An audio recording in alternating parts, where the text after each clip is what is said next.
Olá, queridos. Estamos aqui, eu e o Glênio, mais uma vez para convidar vocês a participar dos estudos que são realizados aqui na Colina da Graça, todas as terças-feiras, às 20 horas, né, Glênio? Tem sido momentos muito preciosos. Para mim.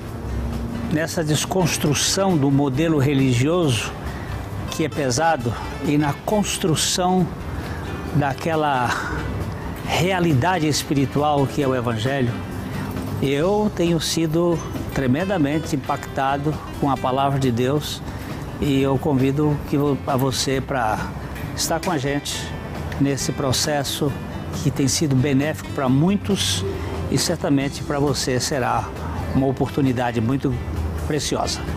Desconstruindo a religião, convide seus amigos, seus parentes, as pessoas a quem você ama, todas as terças-feiras, às 20 horas, aqui na Colina da Graça Plena. Um grande abraço a todos.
Onde é que nós estamos?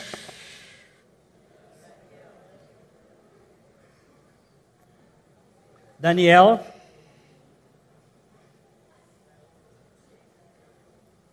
Nós vamos fazer a leitura a partir do versículo 1.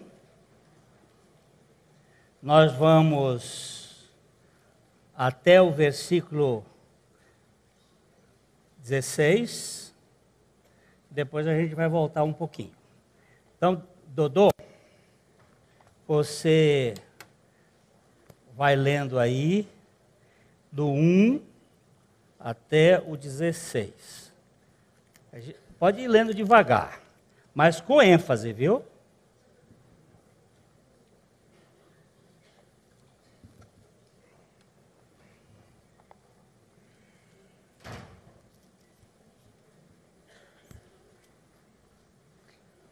No ano terceiro do reinado de Jeoaquim, rei de Judá, veio Nabucodonosor, rei da Babilônia, a Jerusalém e a sitiou.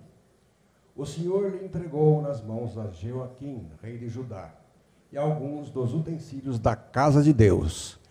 A estes levou-os para a terra de Sinar, para a casa do seu Deus, e pôs na casa do tesouro do seu Deus.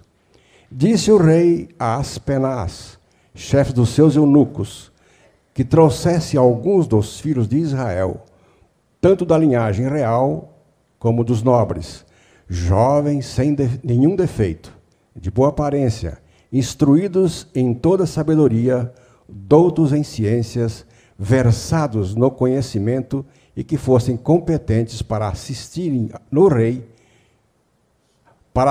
no palácio do rei e lhes ensinasse a cultura e a língua dos caldeus. Determinou-lhes o rei a ração diária das finas iguarias da mesa real e do vinho que ele bebia, e que assim fossem mantidos por 3 anos, ao cabo dos quais assistiriam diante do rei.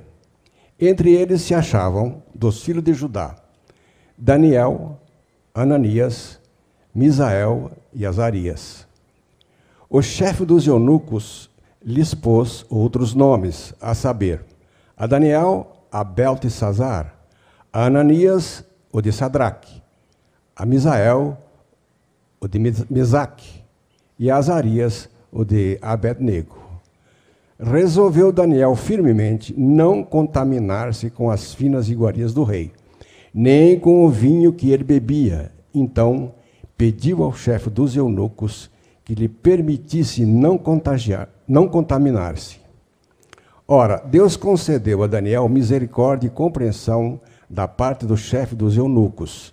Disse o chefe dos eunucos a Daniel: tenho medo do meu senhor, o rei que determinou a vossa comida e a vossa bebida. Por que, pois, viria a ele o vosso rosto mais abatido do que o dos outros jovens da vossa idade? Assim porias em perigo a minha cabeça para com o rei. Então disse Daniel ao cozinheiro-chefe, a quem o chefe dos eunucos havia encarregado de cuidar de Daniel, Ananias, Misael e Azarias: experimenta, peço-te, os teus servos 10 dias, e que se nos deem legumes a comer e água a beber. Então se veja diante de ti a nossa aparência e a dos jovens que comem das finas iguarias do rei, e, segundo vires, age com os teus servos.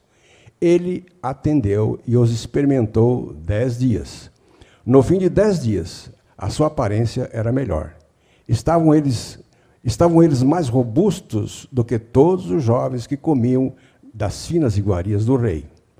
Com isto, o cozinheiro-chefe tirou deles as finas iguarias e o vinho que deviam beber e lhes dava legumes. Só tu podes revelar a tua palavra. Abre os nossos olhos, os olhos do nosso entendimento, para que nós vejamos além da letra e para que vejamos a pessoa do teu Filho. Em nome dele que nós oramos. Amém. Nosso propósito hoje seria tratar um pouco da comida, da alimentação, mas o Senhor me chamou a atenção mais um pouquinho para estes jovens, e os versículos 3 e 4, eu gostaria que vocês observassem, os versículos 3 e 4, o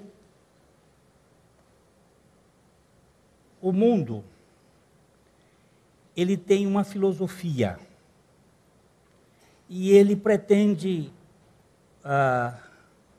sequestrar os filhos de Deus com este tipo de pensamento e nos envolver com a contaminação.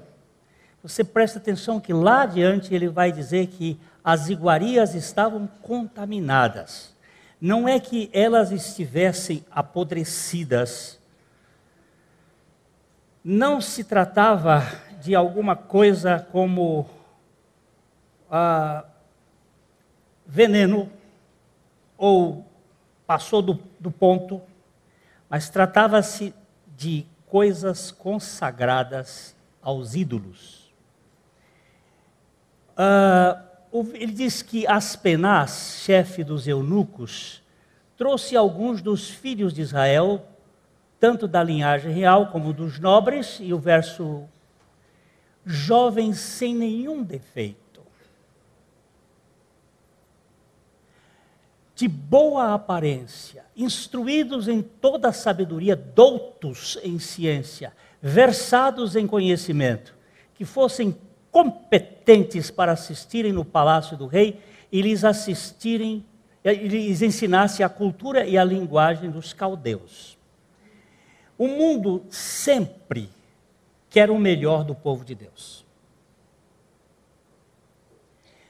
Mas estes jovens, eles estavam determinados a dar o melhor para o seu Senhor. É possível nós servirmos ao Senhor mesmo na Babilônia. Pense em José no Egito. Pense em Esté na Pérsia. Não reclame, meu irmãozinho, sobre o lugar onde Deus tem te colocado. Peça-lhe para usá-lo quando você estiver nesse lugar.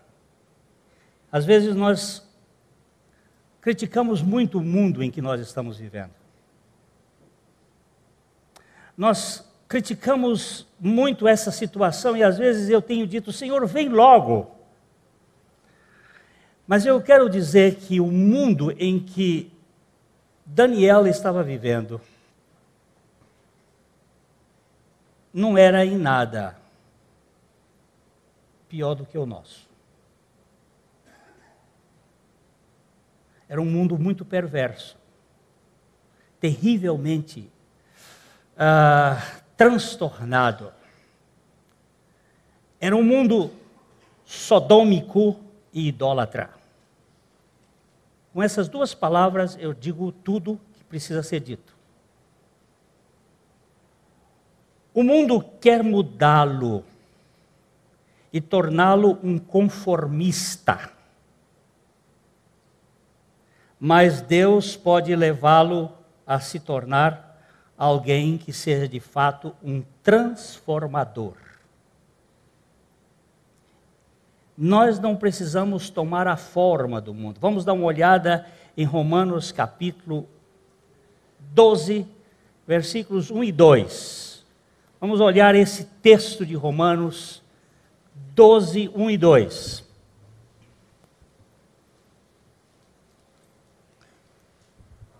Rogo-vos, pois, irmãos, pelas misericórdias de Deus, que apresenteis o vosso corpo por sacrifício vivo, santo e agradável a Deus, que é o vosso culto racional, e não vos conformeis com este século, mas transformai-vos pela renovação da vossa mente, para que experimenteis qual seja a boa, agradável e perfeita vontade de Deus. Eu vou fazer uma mexidinha nesse texto. Por quê? E vou chamar a atenção por quê. Vamos voltar ao versículo 1. Ele disse, rogo-vos, eu clamo, eu imploro, meus irmãos, pelas misericórdias de Deus, que apresenteis. Deus me salvou, Jesus Cristo me regenerou, para que eu viva para Ele. Daniel tomou uma posição. A posição foi, num mundo corrupto, num mundo petista, até as cuecas. Quando eu digo isso, você entende a cultura. Daniel se postou e disse, nós não iremos entrar nessa jogada. Nós não andamos por propina. Nós não vamos nos contaminar com os manjares do rei.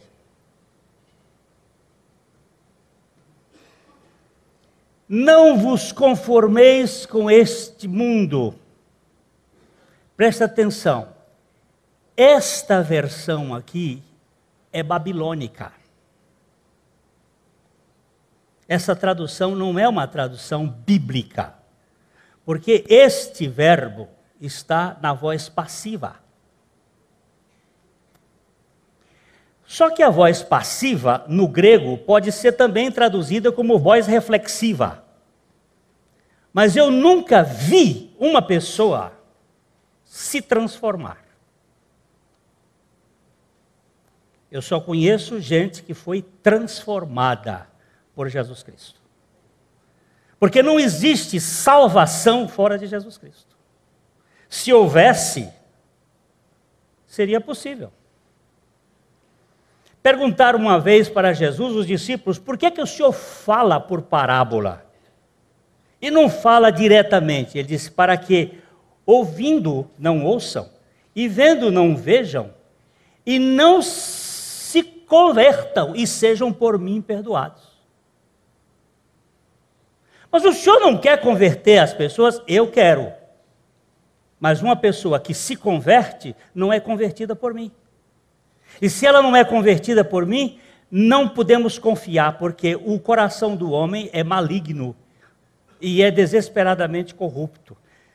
Eu já usei muito essa expressão, quando eu me converti. Mas eu nunca me converti. Eu só me converto a mim mesmo. Mas quando o Senhor me converteu, eu fui convertido. Foi isso que Jeremias disse: converte-me e serei convertido. Salva-me e serei salvo, porque tu és o meu louvor. Nós temos muita gente na igreja que se converteu, mas não foi convertido. Por isso nós precisamos ter muito cuidado. E ele diz aqui, onde é que vocês já puseram? Não vivam como vivem as pessoas desse mundo, mas deixem que Deus os transforme por meio de uma completa mudança da mente de vocês. Olha que boa versão esta aqui. Que Deus os transforme, que Deus os mude, que Deus faça esta obra. Não vou, em momento nenhum, no estudo de Daniel, valorizar Daniel.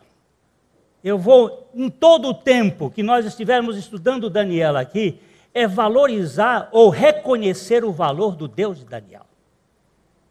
Porque não é Daniel que está aqui no ponto, é o Deus de Daniel que está usando Daniel. Nós somos apenas instrumentos nas mãos de Deus. Eu já contei isso aqui, que uma vez Deus me usou para falar com uma senhora. E ela ficou muito grata e veio e me deu um presente. E depois ela foi, que a gente não sabe receber graça, isso é uma coisa notória. E depois ela foi fazer uma porção de elogios. E eu fiquei procurando a quem ela estava elogiando, porque ela fazia tantas coisas. E eu disse: a senhora já foi operada? E ela disse: já. E quando a senhora saiu lá do hospital, a senhora voltou para agradecer o bisturi? A senhora agradeceu o catigutte? A senhora agradeceu a pinça? Ela disse: não. Eu digo: então a senhora está fazendo uma coisa errada aqui. Por quê? Porque a senhora está agradecendo o instrumento. Quem foi que me usou? Foi Deus? Então toda a glória seja dada a Ele. É Deus. O maior culto que existe na Bíblia é nos capítulos 5 de Apocalipse. Naquele culto, os 4 seres viventes, os 24 anciãos, a multidão de anjos, todos os seres criados curvam-se diante do Cordeiro e presta a adoração. Digno é o Cordeiro que foi morto e agora vive. A Ele toda a glória e honra e louvor e poder, a Ele e a Ele. Você vai ser instrumento, mas não fique tão assim entusiasmado por ser um instrumento, porque Deus usa jumenta para ser instrumento. Às vezes ele quer falar com um profeta burro e ele pega uma jumenta mais inteligente do que o profeta, e a jumenta vai falar com o profeta e dizer assim: pô, profeta, você não está vendo o anjo do Senhor? Muitas vezes Deus usa Satanás. Satanás foi usado por Deus para corrigir e tratar com Jó. Então não fique aí admirado porque Deus vai usar você e a mim, porque Ele usa Nabucodonosor. Nabucodonosor foi instrumento de Deus. Nós estamos aqui no ano 605 antes de Jesus Cristo, e ele usou um ímpio para tratar com o seu povo. Deus usa. E nós precisamos ter esse cuidado, que diante de Deus, Ele pode nos transformar para que pela renovação de nossa mente, nós possamos ser instrumentos na sociedade onde nós estamos. Daniel não foi corrupto porque Deus o capacitou a viver na dependência dele. Daniel e seus amigos tinham agora uma casa nova, tinham novos nomes, nomes estranhos, como já vimos aqui na outra vez, novos ensinamentos, e até mesmo queriam dar-lhe um novo regime. Mas estes jovens mantiveram a mesma dedicação ao Senhor no seu coração. Eles queriam viver para a glória de Deus. Sobre tudo o que se deve guardar, guarde o teu coração, porque dele é que procedem as fontes da vida. Daniel tomou posição. Por isso que nós vamos encontrar Deus pegando Daniel e dando uma sabedoria acima de todos os outros que estavam no seu tempo. Essa decisão é pessoal. Quando nós estamos na celebração de casamento, porque eu não faço casamento. Eu celebro o casamento com as pessoas. Quem faz casamento é Deus. Nem o Estado faz casamento. Só Deus faz casamento. E aquele que Deus junta, o homem não separa. Mas quando eu não pergunto para os noivos assim, é da sua livre e espontânea vontade? Isso é uma pergunta idiota. Os caras estão ali vestidos, aprontados, fizeram tudo, fizeram uma festa. Você não vai perguntar, é da sua livre e espontânea vontade estar aqui para fazer esse casamento? Por que fazer essa pergunta? Porque ela não tem sentido. Deus não põe um revólver. Quando os mouros tomaram a Península Ibérica, eles levavam uma adaga, uma faca, e eles colocavam a faca no pescoço dos cristãos e dos judeus, e diziam assim, ou crê, ou morre. Que belíssima opção. E muitos diziam, creio, só para não morrer. Mas depois se tornaram uma revolução lá dentro. Mas nós não somos deste naipe. Tomamos a posição. Podemos perder os direitos, mas vamos ficar firmes, olhando para aquele que tem todo o poder. Deus pode dar-nos favorecimento de sua graça nos lugares difíceis. Quando nós não podemos ser fiéis, Ele permanece fiel. E Ele pode nos sustentar no momento em que nós estamos tropeçando. Daniel foi cortês com os guardas. Ele não procurou combatê-los. Ele estava seguindo um conselho de Jeremias. Vamos olhar Jeremias 29, 7. Vamos ver o que ele estava fazendo.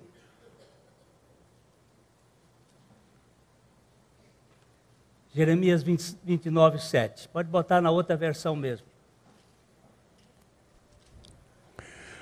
Procurai a paz da cidade para onde vos desterrei e orai por ela ao Senhor, porque a sua paz vós tereis paz. Porque na sua paz vós tereis paz. Pode voltar para o verso. Procurai a paz da cidade. Eles estavam, Jeremias está escrevendo para os judeus que estavam na Babilônia. Eles estavam lá na Babilônia. E ele diz, procurai a paz da cidade para onde vos desterrei.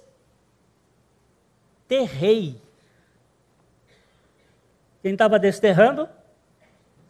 Quem havia desterrado aquele povo? Deus. E orai por ela ao Senhor, porque na sua paz vós tereis paz. Nós precisamos orar pela paz Londrina, nós precisamos orar pela paz de Maringá, o povo de Deus. Orar pela paz do Brasil.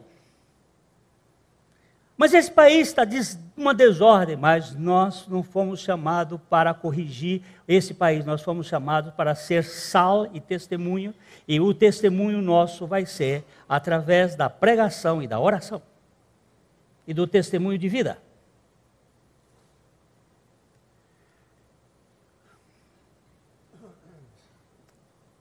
Quando tudo em sua vida estiver gerando problemas, e você se encontrar em novas circunstâncias que você não pode controlar, deixe o Senhor assumir o trabalho e o plano que Ele tem em mente para você.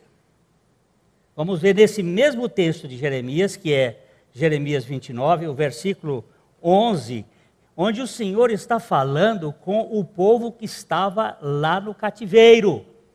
Veja o que Deus está dizendo em Jeremias 29, 11. Eu é que sei que pensamentos tenho a vosso respeito, diz o Senhor, pensamentos de paz e não de mal, para vos dar o fim que desejais.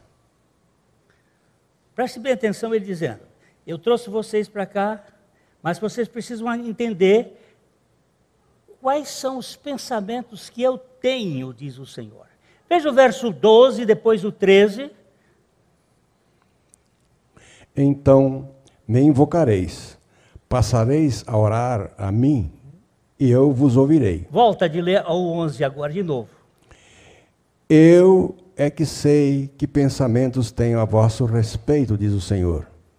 Pensamentos de paz e não de mal, para vos dar a fim que desejais. Então me invocareis, passareis a orar a mim, e eu vos ouvirei. 13. Buscar-me-eis, me achareis, quando me buscardes de todo o vosso coração. Nós sabemos pelas Escrituras que ninguém busca a Deus. Não há nenhum sequer que busque a Deus. Agora Deus está dizendo, buscar-me-eis e me achareis, quando buscardes de todo o coração. Ou uma coisa está errada, ou então nós precisamos descobrir o que está certo. É que primeiro o Senhor se aproxima de nós. Buscai ao Senhor enquanto estiver perto. Ele torna-se perto de nós na revelação de Cristo Jesus. Por meio de Cristo Jesus. Tanto no Velho Testamento, quando Jesus ainda não estava encarnado, mas ele estava se manifestando, através de toda a simbologia, ele se tornou perto, e quando ele se tornava perto, nós o buscávamos, ou o buscamos. E ele diz assim, vocês vão encontrar a minha graça capaz de fazer vocês viverem no mundo em contradição, mas firmados em mim. Por que Daniel conseguiu ficar firme? Porque Daniel estava dependendo da onipotência de Deus, da onipresença de Deus, e da onisciência de Deus, e da soberania de Deus. Não é porque Daniel fosse uma pessoa especial, superior. Eu gosto de olhar o que a Bíblia diz. Por exemplo, um dos homens que talvez a gente considere dos mais privilegiados da Bíblia foi Elias. Porque Elias e Enoque, eles não experimentaram a morte. Enoque porque andava com Deus, e Deus para si o tomou. E Elias? Deus resolveu tomar Elias. Mas quem era Elias? Enoque me parece que era um homem muito íntimo de Deus, e eu não sou. Mas quando eu olho para Elias, eu vejo Elias com raiva, eu vejo Elias com medo, eu vejo Elias deprimido, pedindo a morte. Então é parecido comigo. E a Bíblia diz assim, que Elias era sujeito às mesmas fraquezas que nós. E quando ela me diz isso, eu me coloco do lado de Elias.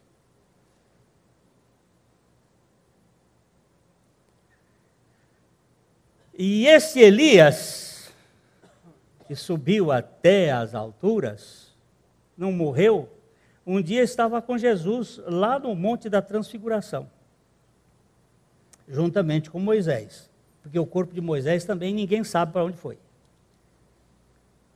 Eu sei que Satanás quis tomar conta dele e o anjo Gabriel disse, o Senhor te repreenda. Mas ele apareceu lá no Monte da Transfiguração. O que eu quero dizer para você é o seguinte, você e eu somos pessoas comuns, no mundo em rebeldia, mas nós podemos ser uma bênção de Deus nesse mundo. E nós podemos ser instrumentos de Deus. Não é Daniel uma pessoa especialíssima. Especial é o Deus de Daniel, que tem a capacidade de pegar um camarada com 15 anos e formar o caráter dele debaixo da sua graça. E fazer com que ele dependa de Deus em tudo.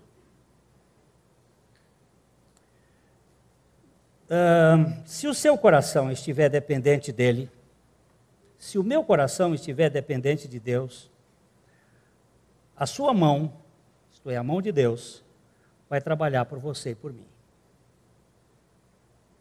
Quando eu e você estivermos por inteiros dependentes de Deus, podemos ter certeza que aquilo que Ele quer para nós será feito. Ele vai nos usar. A palavra profunda deste texto é que Daniel era um jovem, Daniel e os seus amigos eram jovens que resolveram entregar o seu coração a Deus. A comida que eles iam comer é esta mistura de sacrifícios a Moloque. Você conhece essa expressão, moleque? Você já viu? Moleque? O que é moleque? Uma criancinha, né? Um molequinho, sem juízo. Moleque. Vocês já viram moleque danado? Já viu essa expressão, Cídio? Moleque danado? De onde vem isto? Não sabe? Vem de Moloque. Eram as crianças que eram dedicadas ao danado Moloque. Vem através, na nossa língua, através de Angola. Moleque é a criança dedicada a Moloque. Quem é Moloque? É Baal ou Bel Marduk, o nome que Daniel recebeu, Beltesazar, ajudado por Bel Moloque. Era a filosofia que estava por trás. Alguém já ouviu falar em Bohemian Grove? Aqui? Ninguém ouviu falar? Já ouviu falar? Bohemian Grove? Não? Já ouviu falar? Bohemian Grove? Hã? Eu já falei domingo passado e vocês disseram que nunca ouviu falar.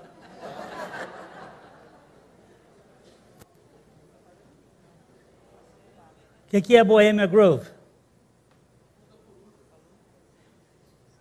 É um parque que existe lá nos Estados Unidos, onde todos os anos a cúpula da governabilidade do mundo se reúne.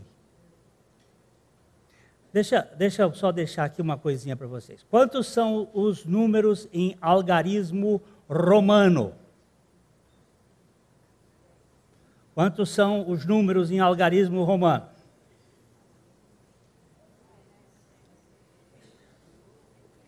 Lembre-se o seguinte, o M não vale porque o M só foi criado na Idade Média. Os números em algarismo romano são 1, I, V, X, L, C e D. Quantos números são? 6. Vamos somar? 1 mais 5, 6. Mais 10, 16. Mais 50, 66. Mais 100, mais 500, 666. Que número é este? É o número do homem. Esse número é o número que está governando Babilônia. É o número que determina alguns aspectos do livro de Daniel.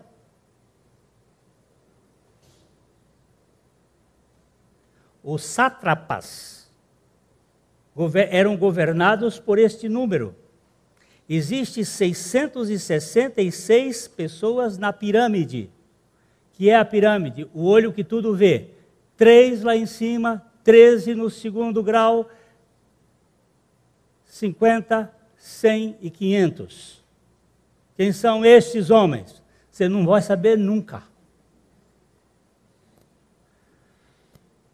Mas se a Marina for eleita, logo depois que ela for eleita, ela vai viajar e vai para a Bélgica, e vai para a França, e vai para a Inglaterra, e vai para a Suíça, e vai para a Itália, e vai para a França. Por que isso? Porque este mundo é governado por uma outra ordem, que você não sabe, e nem eu. Chama-se Anticristo.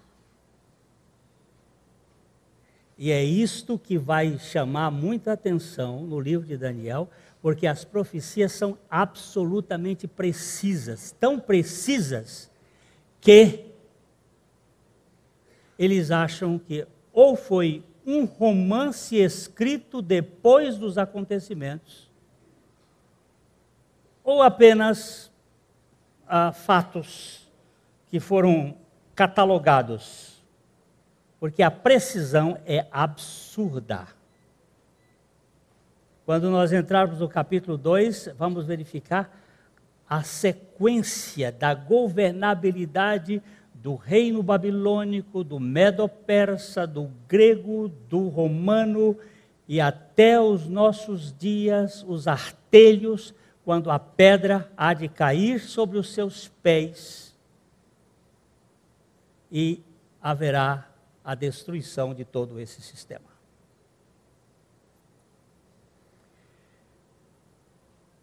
Se seu coração estiver totalmente dependente de Deus, Deus vai usar você.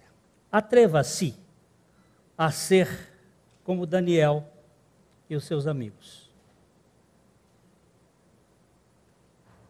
Pedirem misericórdias para serem dependentes do Senhor. Atreva-se a ficar sozinho com Deus e viver para Deus. Só para Ele. É melhor você ficar com Deus e ser cuspido pelo mundo do que você ser aprovado pelo mundo e, no final das contas, perder a sua alma. Que adianta, disse Jesus, o homem ganhar o mundo inteiro, se vier a perder a sua alma, ou a sua vida. Nós não podemos brincar com esses assuntos.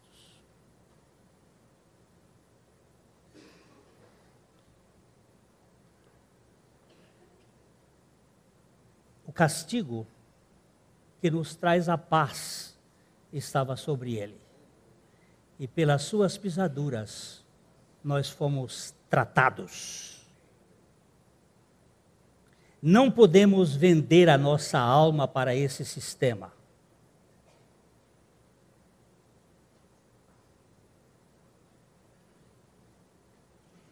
Volto a chamar a atenção para vocês. Vocês têm televisão em casa? Tem? Por favor, levanta a mão quem tem televisão em casa. E precisa. Ok? O que vocês têm visto de bom na televisão? De bom, me conta.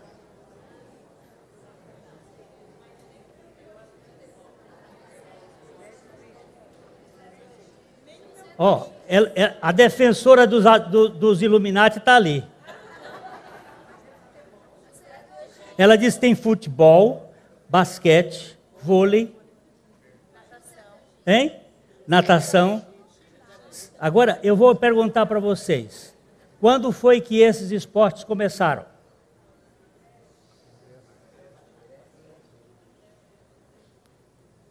E agora? Para que esses esportes existem? Tem um princípio por trás deles. O povo precisa de pão e circo. Distrair. Nós nos perdemos, mas essa questão, ninguém é obrigado. Ninguém deve impor regras.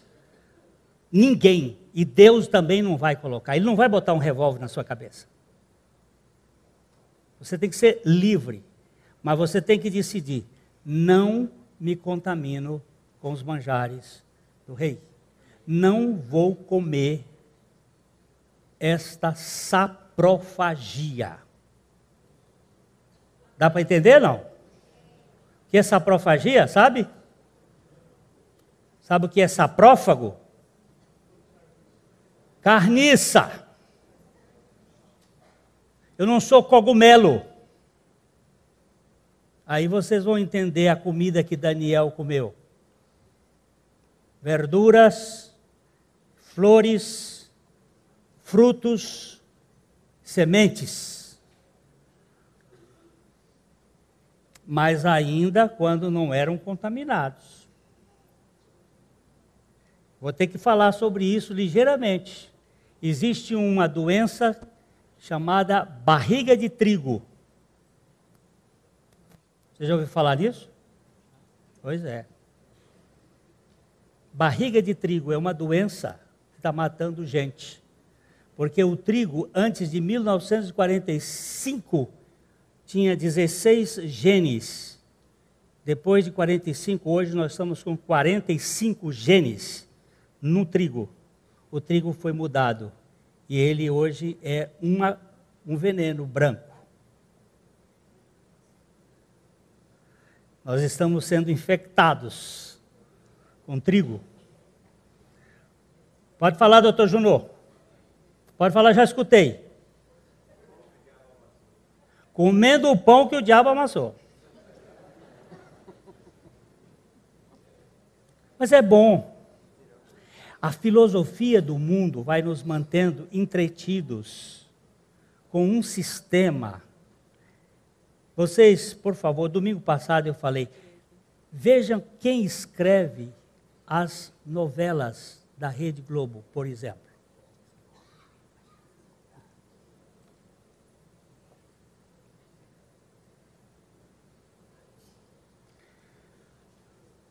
Uma mãe, há muitos anos atrás, disse para mim assim, pastor, a professora de português mandou que eu lesse Jorge Amado, esse livro, o filho lesse. O que o senhor acha?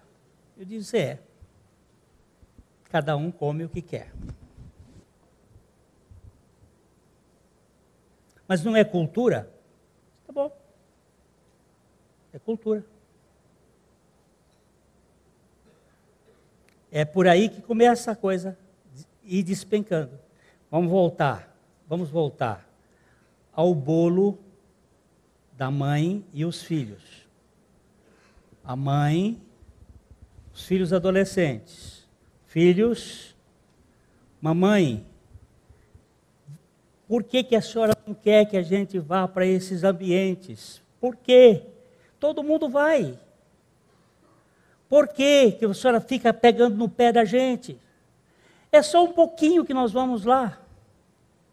Tá bom, filhos. Eu vou fazer... eles foram para lá, para a festa, não sei para onde, para a balada. E quando chegou, ela fez um bolo que eles gostavam. Isso aqui é o bolo para vocês. Mas eu fiz uma receita diferente hoje. Eu botei 50 gramas do cocô do nosso cachorro. É o nosso cachorro. É o cachorro da família. Está aqui. As fezes foram bem moidinhas. Ele está vacinado. É o cachorro que está deitando com vocês aí. Mas eu coloquei 50 gramas no lugar da farinha. Ah, eca! Mas só são 50 gramas, filho.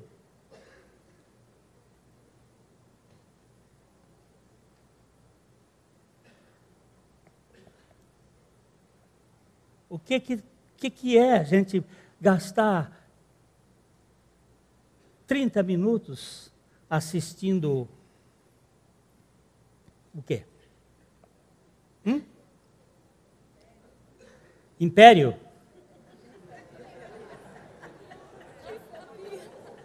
O que são 30 minutos? Eu não quero legalismo, meus irmãos. Por favor, misericórdia. Misericórdia. Fazer proibição. Mas a Bíblia diz assim: remie o tempo, porque os dias são maus. Procurai compreender qual é a vontade do Senhor. Ninguém vai me proibir nada. Mas eu vou dar conta diante de Deus. Euzinho. O que eu comi, sou eu que vou dar conta diante do tribunal do Senhor. E não pensa, meu querido, que eu posso passar ele para trás. Não é por medo. É pela santidade e a glória do seu nome.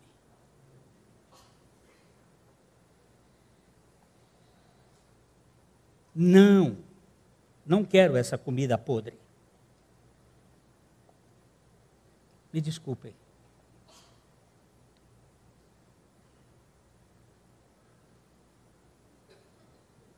Eu estava assistindo um filme e o negócio era tão pesado, me deu nojo.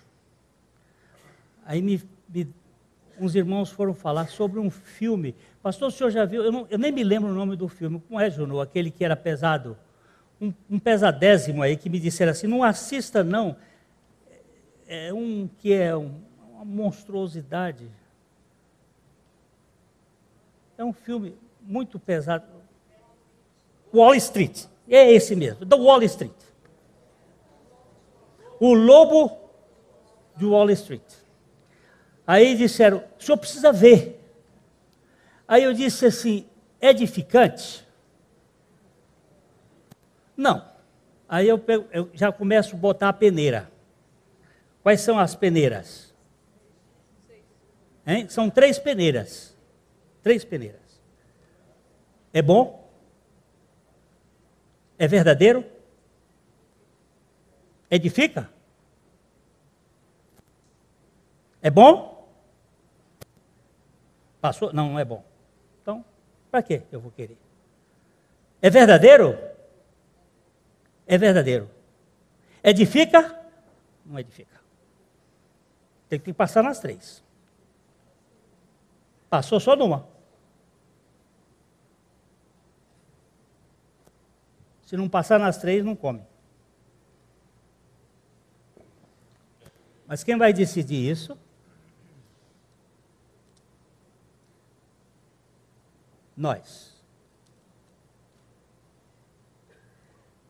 E nós precisamos ter a consciência de que Deus, Ele não vai proibir nada para ninguém, mas Ele vai nos capacitar, pela sua graça, a sabermos escolher.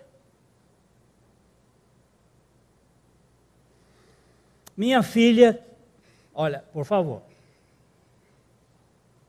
entenda que quem tem, eu não sou condenador disso, mas minha filha queria fazer uma tatuagem. Eu peguei um texto bíblico e disse, ó, a Bíblia fala isso, mas você é livre.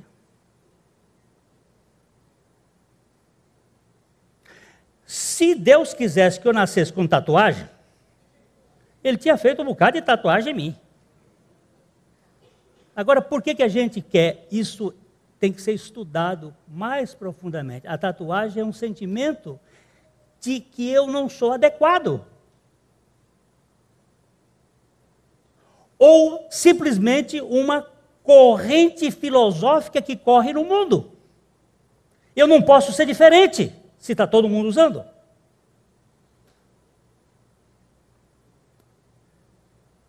Cada qual tem o seu direito.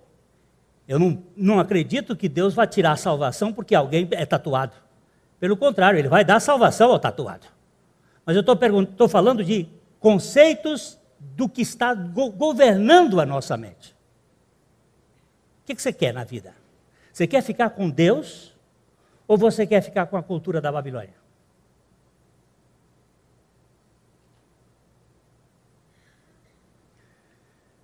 Esse é o sistema. Hoje o pastor Júlio, pela manhã, falou que Londrina é a capital de quê? Da ostentação. Eu não sei se vocês sabem que, eu conversando com um gerente, ele me disse que 50% dos carros de Londrina estão em débito.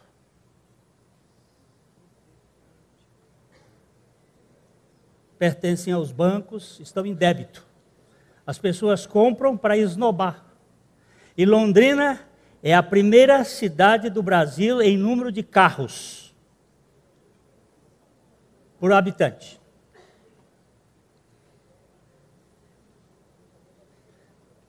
Tem muita gente esnobando com o dinheiro do banco, com o dinheiro do outro. Eu não estou dizendo que você não pode comprar a prazo, desde que você tenha com que pagar. Estou dizendo que você está tendo um problema de aparência. A gente gosta de mostrar o que não é. Isso faz parte de um sistema dessa cidade.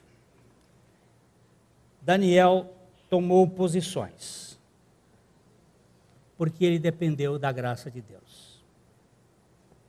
Nós não podemos andar apenas para sermos felizes.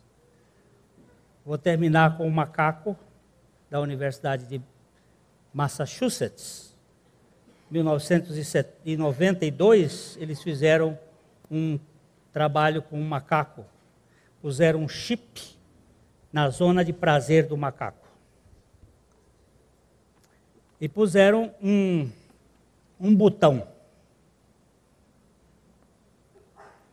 O que o macaco apertasse aquele botão, ele recebia uma onda elétrica na zona de prazer e ele ficava extremamente eufórico. Eles puseram o botão lá fora, o macaco ficava doido quando ele não podia tocar no botão. Eles colocavam o macaco com a macaca, ele não queria saber de sexo com a macaca. Ele queria saber do prazer que ele tinha ao apertar o botão. E ele apertava o botão até desmaiar.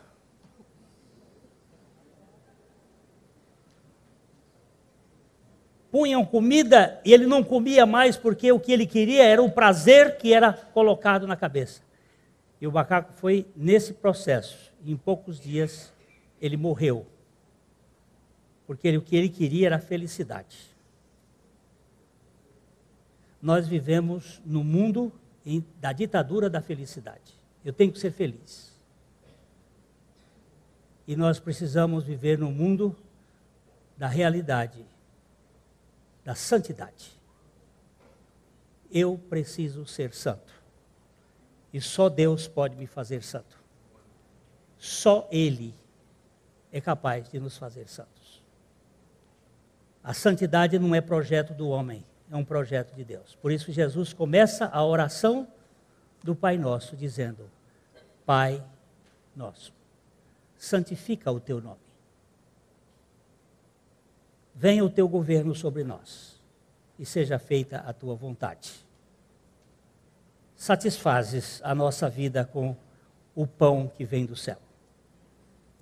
O caminho de Daniel é o caminho da escolha coerente com a dependência de Deus.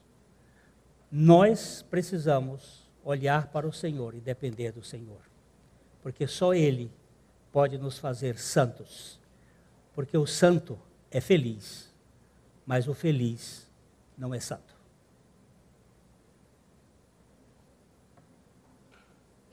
A felicidade que está sendo buscada é apenas na estimulação dos prazeres e não na dependência da graça de Deus.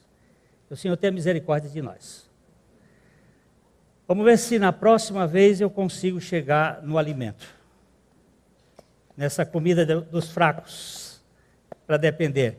Eu não posso passar para o sonho e para os outros capítulos sem nos firmarmos bem nisto, porque é aqui que nós vamos tomar as escolhas importantes da nossa vida. A mensagem que você acabou de assistir faz parte do Ministério de Comunicação Palavra da Cruz. Temos um grande acervo de estudos bíblicos em áudio e vídeo. Distribuímos também gratuitamente o jornal mensal Palavra da Cruz. Entre em contato conosco pelo fone 0 operadora 43 3372 8900 ou pelo e-mail livraria@piblondrina.com.br. Visite-nos pelo site www.livrariapiblondrina.com.br ou acesse www.piblondrina.com.br. Graça e paz.